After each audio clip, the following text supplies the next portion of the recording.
Hello everyone, welcome back to my channel Sohana wellness থেকে স্বাগত জানাচ্ছি।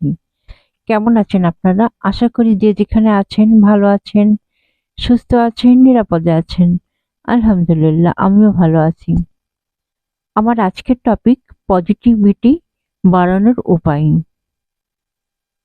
জীবনের প্রতিটি পদক্ষেপে পজিটিভিটি আমাদের এগিয়ে যাওয়ার শক্তি যোগায়। ইতিবাচক চিন্তা এবং মনোভাব শুধু আমাদের মানসিক শান্তিই দেয় না, বরং আশেপাশের পরিবেশকেও সুন্দর ও অনুপ্রাণিত করে। সফলতা কিংবা ব্যর্থতা সব ক্ষেত্রেই ইতিবাচক মনোভাব আমাদের নতুন সম্ভাবনার দুয়ার খুলে দেয়।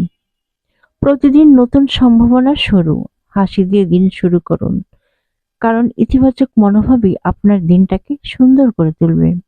নিজেকে বিশ্বাস করুন, ছোট ছোট ইতিবাচক পদক্ষেপগুলোকে একদিন বড় সফলতা এনে দেয়।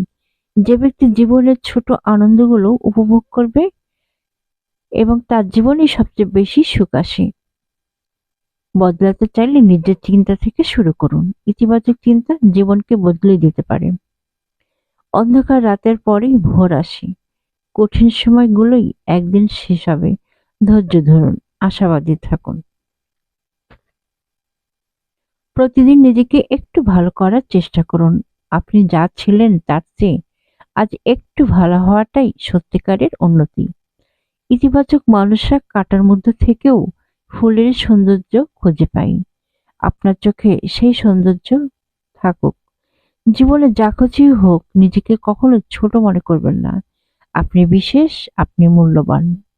ভালোবাসা, কৃতজ্ঞতা আর বিশ্বাস, এই তিনটি গুণ জীবনের পজিটিভিটি নিয়ে আসে। নিজের প্রতি সদয় হন, ভুল থেকে শিক্ষা নিন, কিন্তু নিজেকে দোষারোপ করে নিজের শান্তি নষ্ট করবেন না। পজিটিভিটি জীবনের একটি শক্তিশালী হাতিয়ার। ইতিবাচক দৃষ্টিভঙ্গি আমাদের প্রতিটি চ্যালেঞ্জকে সুযোগে পরিণত করতে সাহায্য করে। তাই প্রতিদিন নিজেকে অন্যদের অনুপ্রাণিত করুন, ছোট ছোট জয়গুলো উপভোগ করুন। মনে রাখবেন, জীবনের প্রতিটি মুহূর্তে পজিটিভিটি থাকা মানেই জীবনের প্রতি সত্যিকারের ভালোবাসা প্রকাশ করা। সোহানা অলওয়েজ সুস্থ এবং সুখী জীবনের জন্য আপনার সঙ্গী। নিজে ভালো থাকুন, সবাইকে ভালো রাখতে সাহায্য করুন। ভিডিওটি যদি ভালো লেগে থাকে তবে শেয়ার করে অন্যকে জানার সুযোগ করে দিন।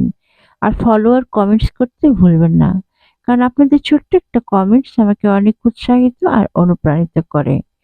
আর যদি ইউটিউব থেকে দেখে থাকেন, প্লিজ একটু সাবস্ক্রাইব করুন আর ছোট্ট একটা লাইক। আসসালামু আলাইকুম।